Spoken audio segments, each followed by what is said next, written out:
마태복음 23장 25절부터 26절입니다. 마태복음 23장 25절부터 26절 다 같이 한 목소리로 봉독하도록 하겠습니다. 화 있을진저 외식하는 서기관들과 바리새인들이여, 잔과 대접의 겉은 깨끗이 하되 그 안에는 탐욕과 방탕으로 가득하게 하는도다. 눈먼 바리새인이여, 너는 먼저 안을 깨끗이 하라. 그리하면 겉도 깨끗하리라. 아멘. 버려야 할 마음, 위선이라는 제목을 가지고 함께 말씀을 나누겠습니다. 저번 주 말씀 여러분 기억나요?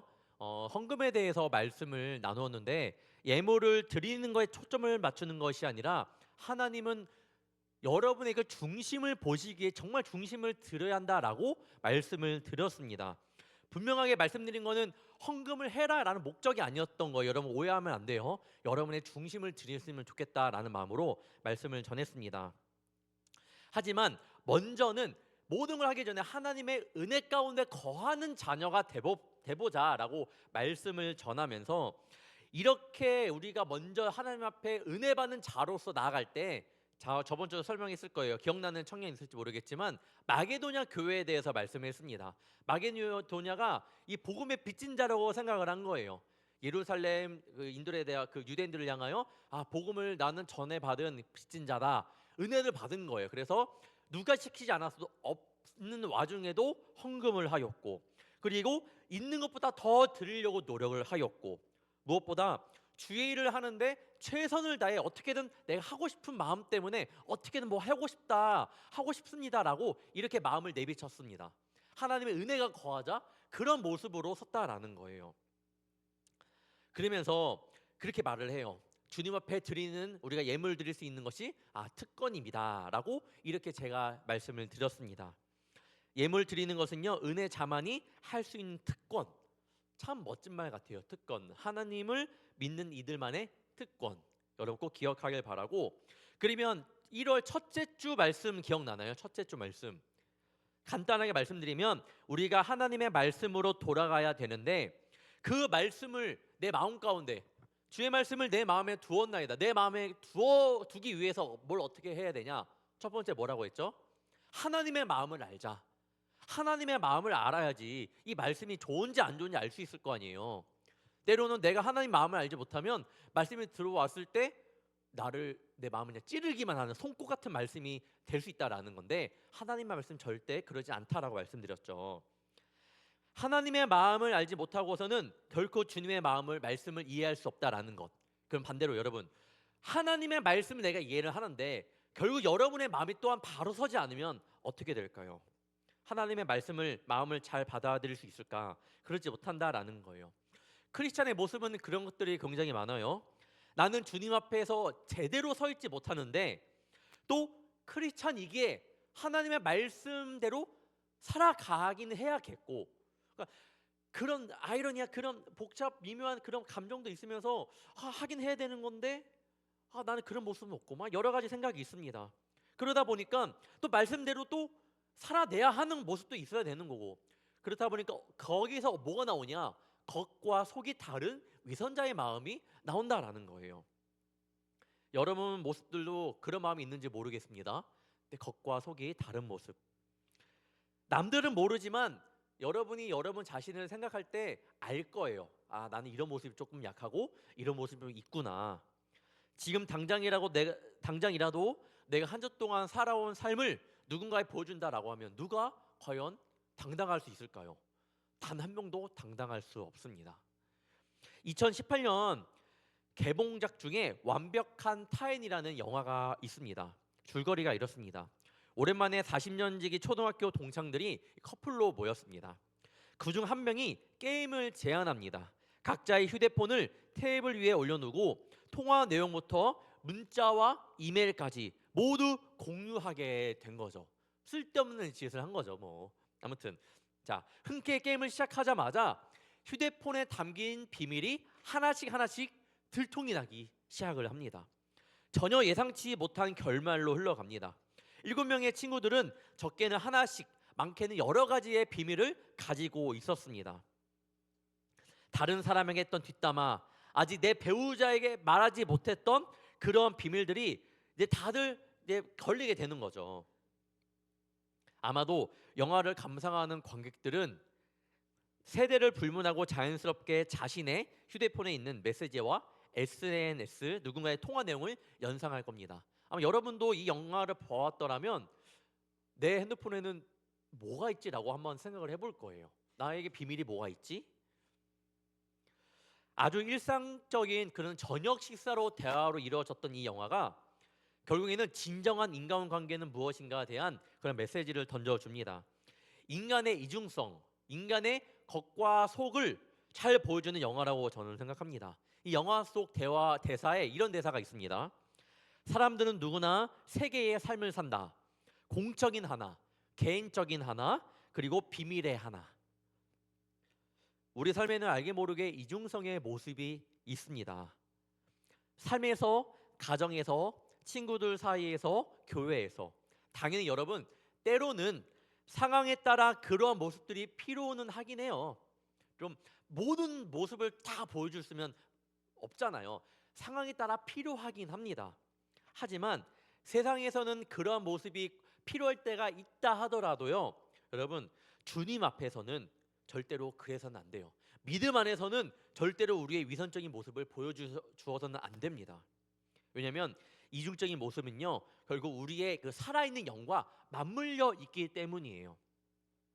이 시간 말씀을 통해 신앙의 모습 안에서 조심해야 되는 우리 이중성의 모습을 한번 살펴보며 내 심령이 변화되는 그런 시간이 되기를 바랍니다.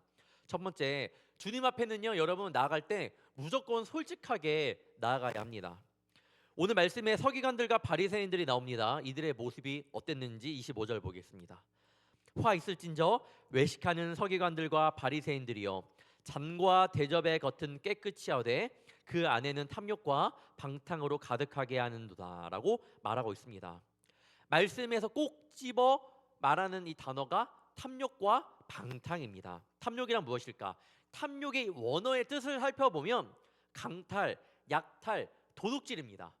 이 단어의 뜻을 잘 살펴보면 특징은 자신보다 약한 자에게 취하는 행동임을 우리는 알 수 있습니다. 만약 나의 것만을 배불리하는 모습만이 탐욕의 모습이 아니라는 거예요. 나의 만족과 나의 이득을 위해 남의 것을 빼앗는 행위, 이웃의 행복을 무너뜨리는 행위, 이 모습이 바로 탐욕의 행함이라고 성경은 말하고 있습니다. 방탕은 무엇이냐? 자신의 즐거움을 찾아서 탐닉하는 모습을 방탕이라고 합니다. 방탕이 이르기까지 여러분 한순간에 된 것이 아니에요. 방탕은요 한순간에 된 것이 아닙니다.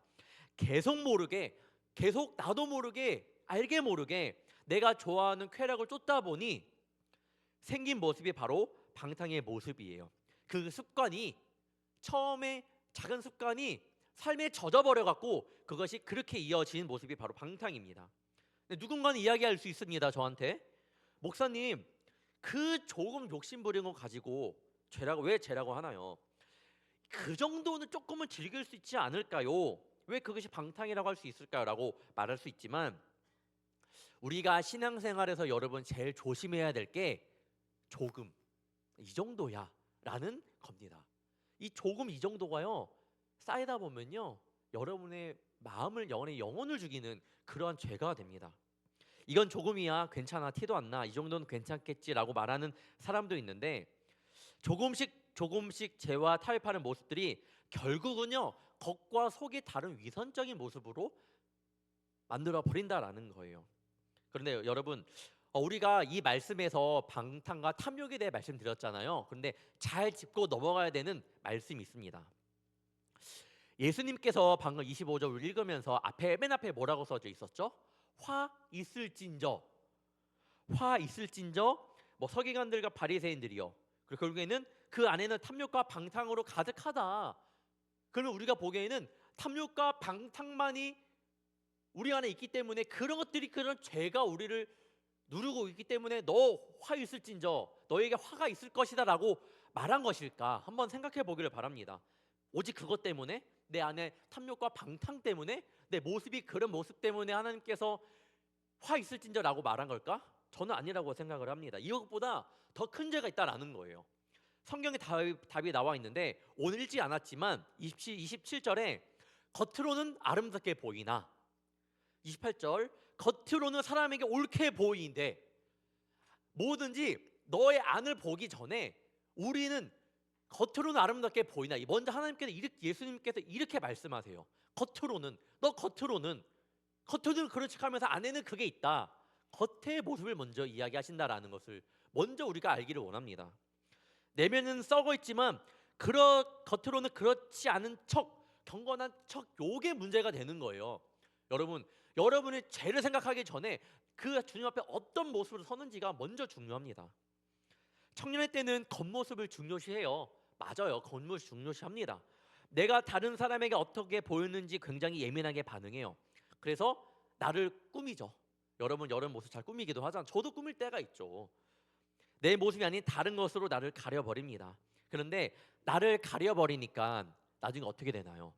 때로는 우리의 죄된 모습까지도 언젠가 계속 가리게 된다라는 거예요. 주님 앞에 죄의 모습이 있으면서도 주님 앞에 끝까지 그 죄의 모습을 숨기는 모습이 점점 나타나게 된다라는 거예요. 처음에는 조금씩 숨기다가 이제는 주님 앞에서까지 나의 죄를 고백하지 못하는 그런 모습까지 나타납니다.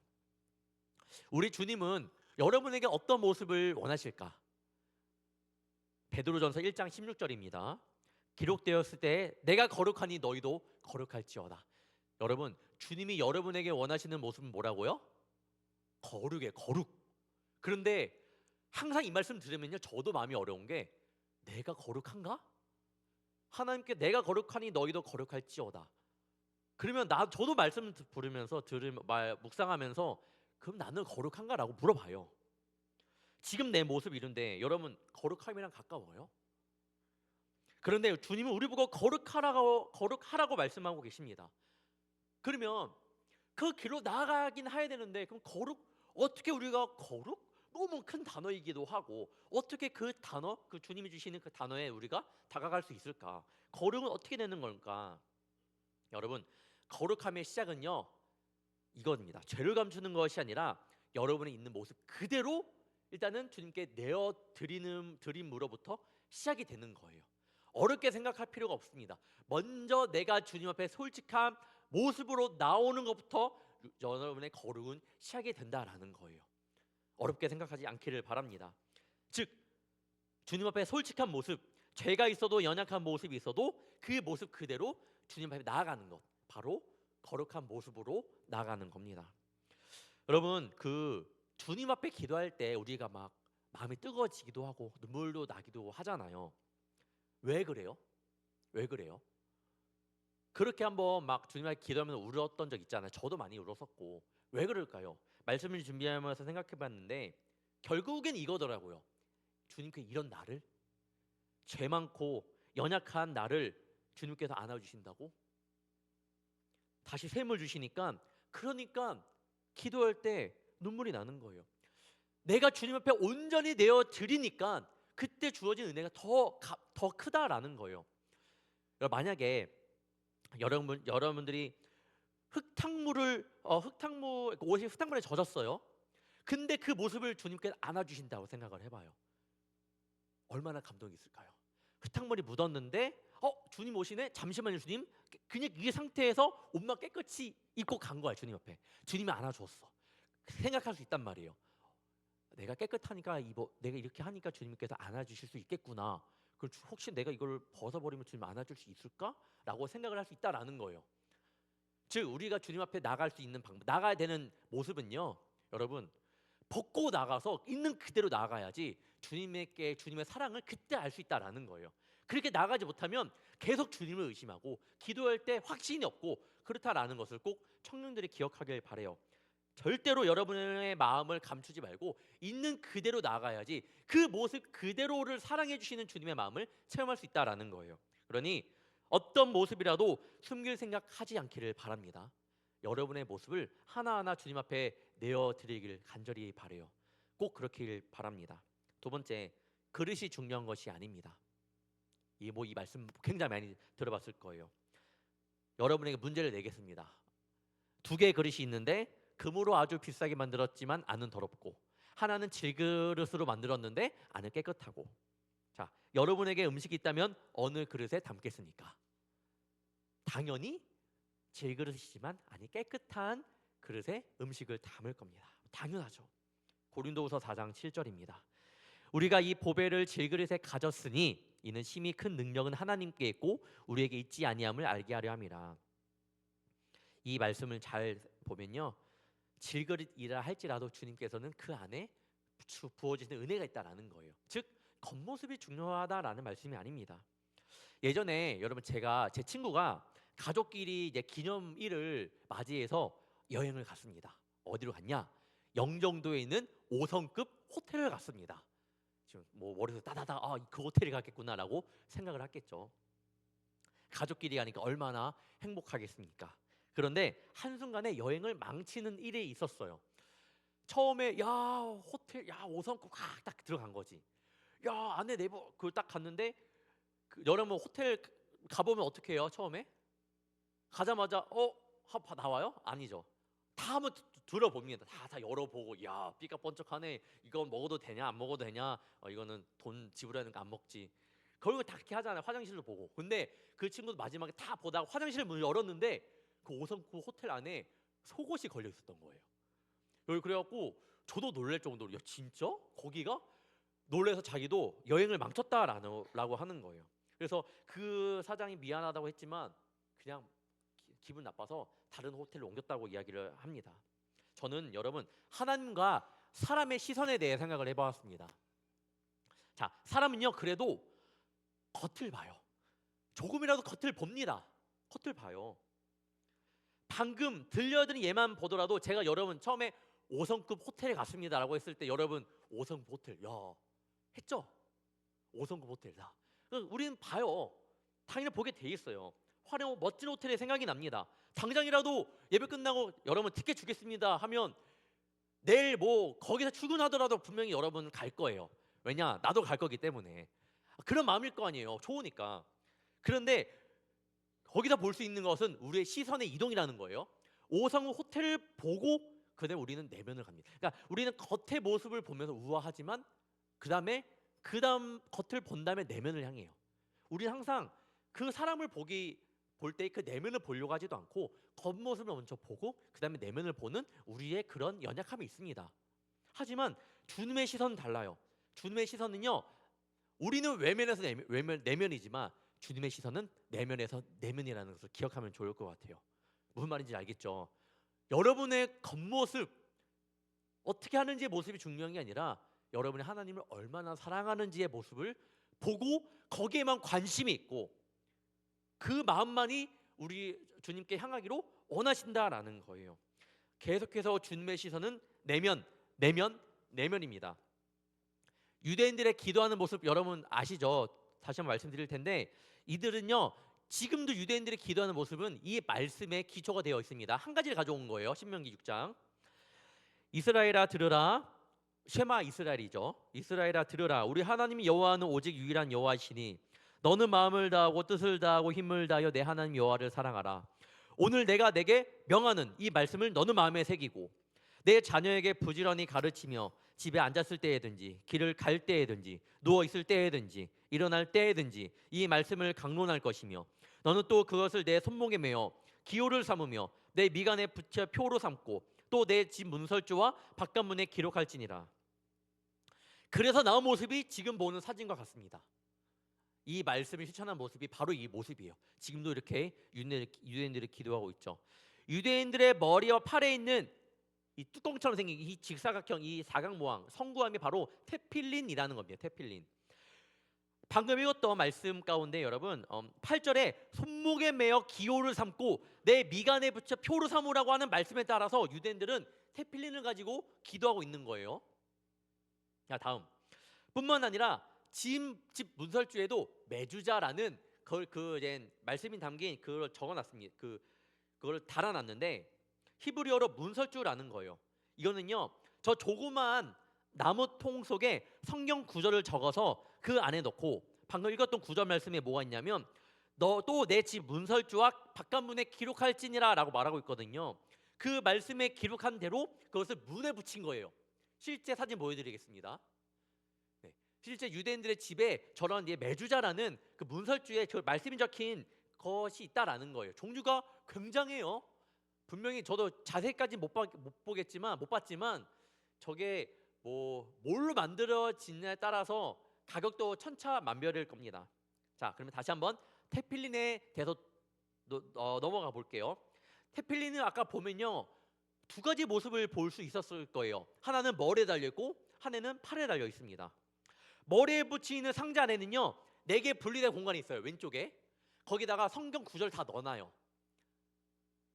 자, 그리고 팔에 붙이는 것은 네 부분의 구절이 한꺼번에 있는 저거 이제 종이에다가 다 쓴 다음에 하나에 딱 집어넣는 거. 하나에 팔에는.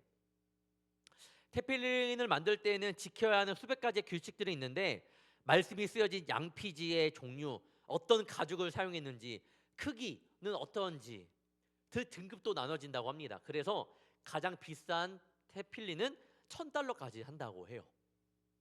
자, 그런데 갑자기 왜 말하냐? 자, 23장 25절에 보면요, 그들의 모든 행위를 사람에게 보이고자 하나니 곧 그 경문띠를 넓게 하며 옷을 길게 하고, 뭐요? 행위를 지금 사람에게 보이고자 경문을 띠를 넓게 하고 옷을 길게 하고 있는데, 경문이라는 단어의 히브리어가 바로 테필린이라는 거예요. 지금 유대인들의 하는 모습 가운데 때로 이런 것들이 커지는 게 누군가를 보여주는 모습이 있다라는 거죠. 여러분이 꼭 알아야 될 것은 예수님께서 이 모습 자체를 부정한 건 아니라고 저는 보고 있어요. 많은 학자들 그렇게 말하고 있고요. 하지만 바리새인들 중에는 정해져 있던 경문의 크기를 무시하고 자기 나름대로 나 이 정도다라고 하는 모습이 있었다라는 거예요. 눈에 띄게 하고 또 과시하려고 하고, 그 태도를 주님께서는 지적한 겁니다. 태도를. 그 겉모습을 지적한 게 아니라 알게 모르게 이것 때문에 나는 기도하는 모습을 보여주려고 하고 크게 하려고 하고 $1,000까지 나간다고 하잖아요. 그런 모습들 보여주는데 그 마음, 그 악한 마음을 주님께서 지적하고 계신다라는 것을 기억하기를 바랍니다. 디모데후서 2장 21절에 이렇게 말씀합니다. 그러므로 누구든지 이런 것에서 자기를 깨끗하게 하면 귀에 쓰는 그릇이 되어 거룩하고 주인의 쓰심에 합당하며 모든 선한 일에 준비함이 되리라. 우리가 주님께 쓰이는 귀한 그릇이 되기 위해서는 깨끗이 하라라고 해요. 깨끗이 하라. 깨끗이 하라. 그러면 그 그릇이 어떻게 된다고요? 어떻게? 거룩하게 된다고 해요. 제가 처음에 말씀드렸죠. 여러분, 내가 거룩하니 너희도 거룩하라. 어떻게 나가야 된다고 했죠? 내가 내 있는 모습 그대로 나아가게 되면 주님께서 이 모든 죄를 예수 그리스도의 보혈로 용서해 주셨습니다. 그럼 여러분 그 가운데 깨끗하게 되는 거예요. 그렇게 거룩한 모습으로 나아갈 수 있는 겁니다. 그런데 여러분조차도 그런 모습으로 나아가지 못한다면, 숨겨진 모습으로 나아간다면 절대로 거룩해질 수 없다라는 거예요. 주님이 쓰시는 깨끗한 그릇이 될 수 없다라는 거예요. 여러분이 주님 앞에 나아가는 첫 번째 모습은 여러분 깨끗이 거룩한 모습으로 나아가기를 간절히 소망합니다. 셋째, 거룩한 모습 그릇이 되기 위해서 거룩한 그릇이 어떻게 될 수 있을까? 회개예요. 회개로부터 시작이 됩니다. 왜 우리는 무언가 상대방에게 여러분 믿음을 심어줄 때 어떻게 해요? 여자친구 남자친구 예전에 다 사귀어 봤잖아요. 어떻게 말해요? 사랑한다고 말할 때 그냥 사랑한다고 해요? 얼마큼 사랑해? 진짜 진심으로. 진심이 들어가. 진심. 그냥 사랑과 진심이 담긴 사랑은 다르거든요. 요거 여러분 꿀팁입니다. 장난이에요. 진심이 중요해요.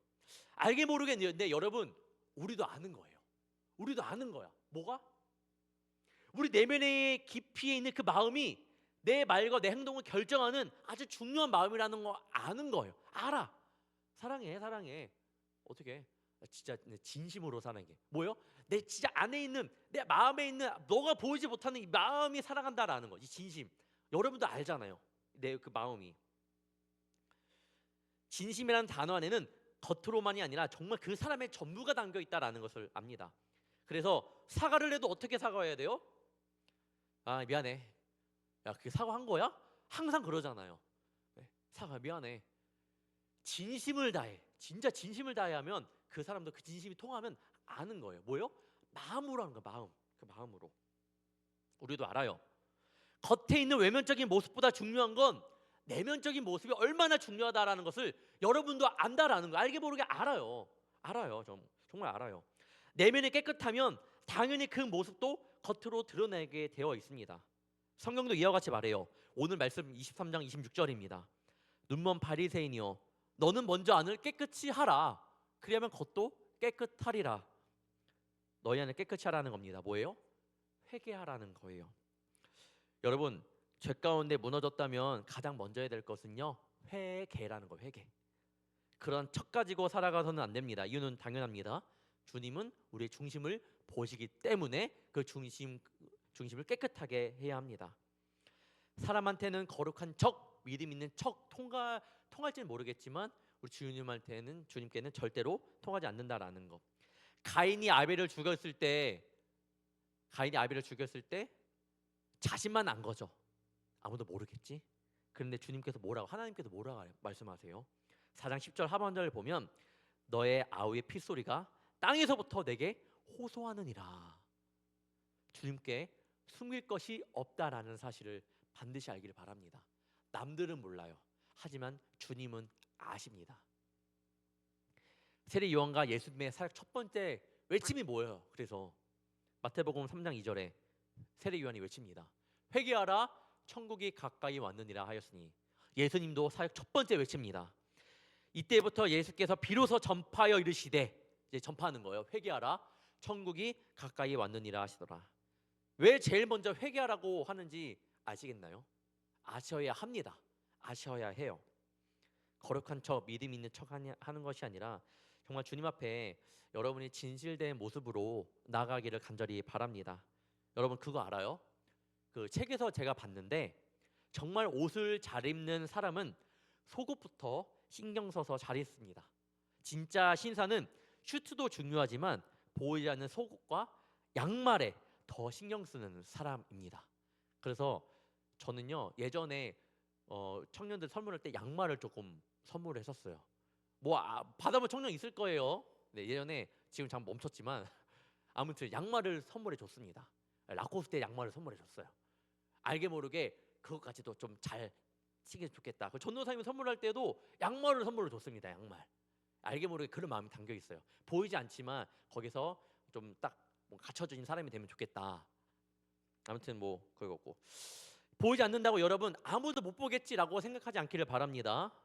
여러분 자신조차도 속이는 위선자가 아니라 보이지 않지만 더 보이지 않기 때문에 거룩해지려고 하는 2025년 불꽃교회 브릿지 청년들이 되기를 주님의 이름으로 축원합니다. 한 주 동안 열심히 살아갈 거 아니에요.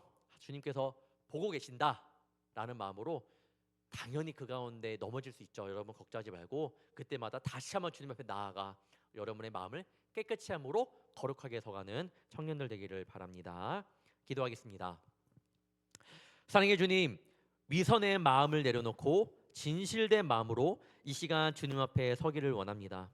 아직까지도 우리 안에는 하는 척이 너무나도 많습니다. 하나님의 눈을 의식하기보다는 사람의 눈을 의식할 때가 너무나도 많습니다.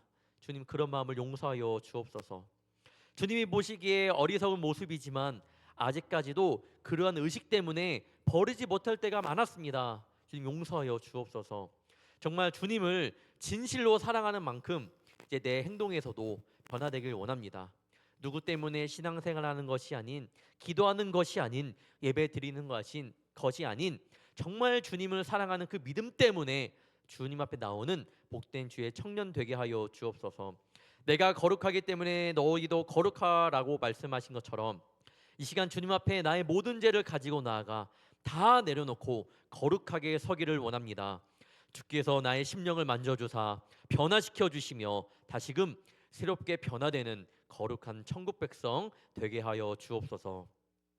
성경으로 돌아가 말씀을 더 사모하며 나의 죄를 꼬집기 위해 말씀을 주신 것이 아닌 나를 너무나도 사랑하여 주신 말씀임을 깨닫고 이전보다 더 주의 말씀을 내 마음의 양식으로 삼으며 살아가게 하여 주옵소서. 늘 기도하지만 우리가 있어야 할 곳은 세상이 아닌 교회입니다. 예수 믿는 청년으로서 세상 가운데 자로나 우로나 치우치지 아니하며 그 진리의 표대를 향해 잘 걸어 나아가는 복된 청년 되게 하여 주시옵소서. 감사하며 예수님의 이름으로 기도합니다. 아멘.